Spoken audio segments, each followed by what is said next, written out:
I can remote view the future, and what I saw today actually made me reluctant to want to share with you. But I will share that it doesn't necessarily mean it will happen. The idea I'm going to express with you is what I will call a digital feudal system. It's very similar to there being kings and queens, a royal court, peasants, serfs, and then the outcasts. And what came through in the channel today is that there is a very well-resourced, empowered, technocratic elite system. And even if we go to the inauguration when Donald Trump was elected, he had the billionaires, the tech people in the front row with him, and then the actual appointed members of his cabinet sitting in the second row. I think that speaks volumes. So a technocratic elite would be like the kings or it's the ruling class. Those are large corporations, it's AI-driven governance systems, billionaire technocrats, developers, biotech giants. It would also be quantum computing pioneers. We haven't even gotten into that. They basically own and control most of the data, the infrastructure, AI, and automated economies. These are the people who lobby to the government, which we could have a theory that as I look at the future, the government is being fragmented by corporate interest, but enough on that.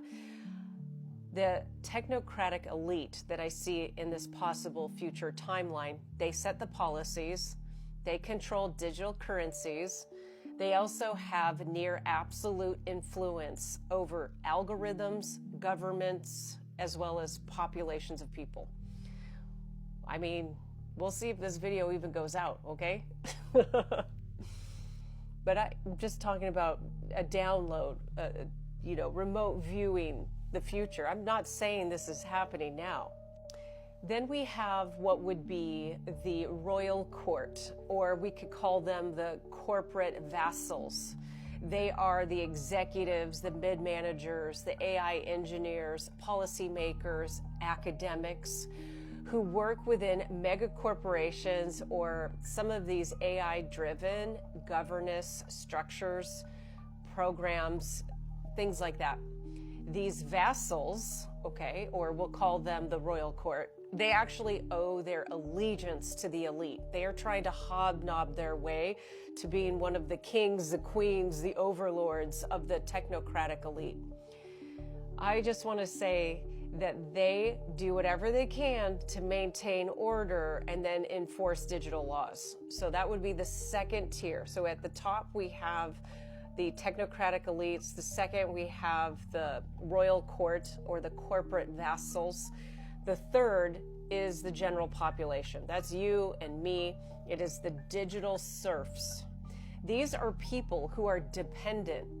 And this is something that I see happened in 2020 and is something that may well be brought back. We'll see, time will tell, because this is just remote viewing the future, that there is universal basic income that is brought back.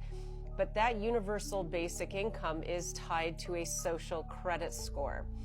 So people that are gig workers, freelancers, content creators, influencers, remote employees, any type of freelancer, people won't have jobs with pensions. That's not happening. That's not happening in the future I saw. I see that everybody gets contracts to do specific jobs, but everything is regulated under strict digital contracts, and there's often AI surveillance to make sure those contracts are fulfilled on time.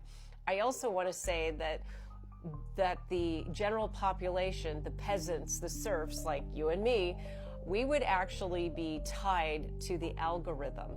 We are not able to own anything when it comes to our sense of freedom.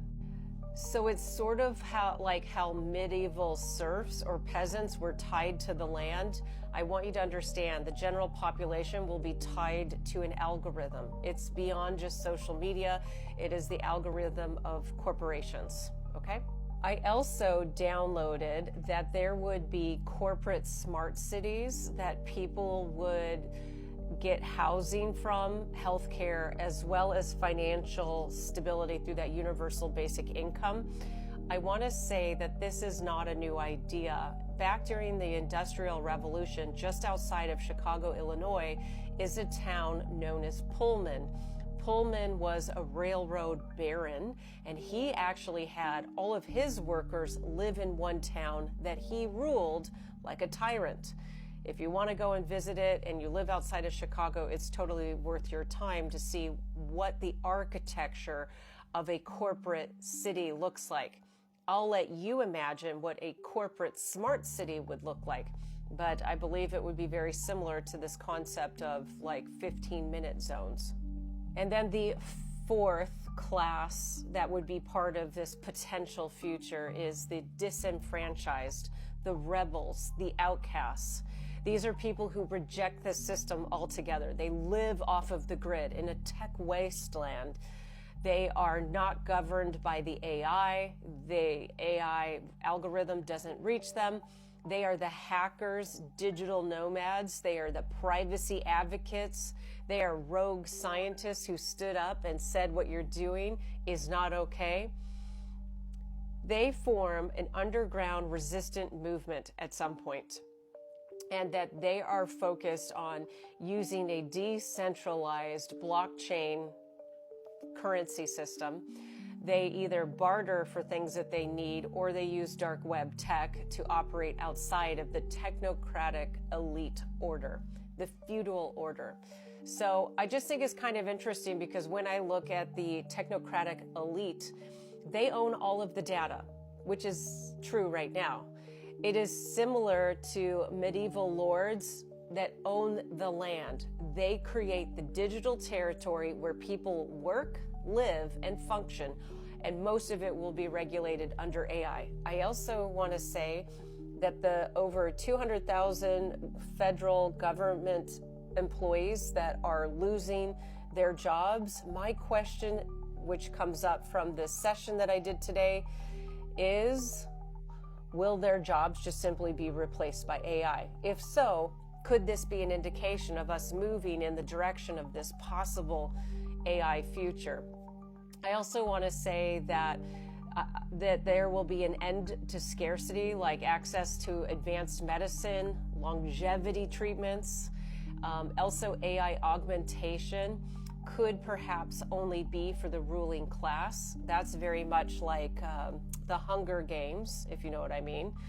So these are things, I took notes, I shared it with you. Do you think that this is even remotely possible? I know that this is a long video. I should reshoot this, make it shorter, but there's some pretty phenomenal ideas that I want to share with you, and I hope to God we're not headed in that direction.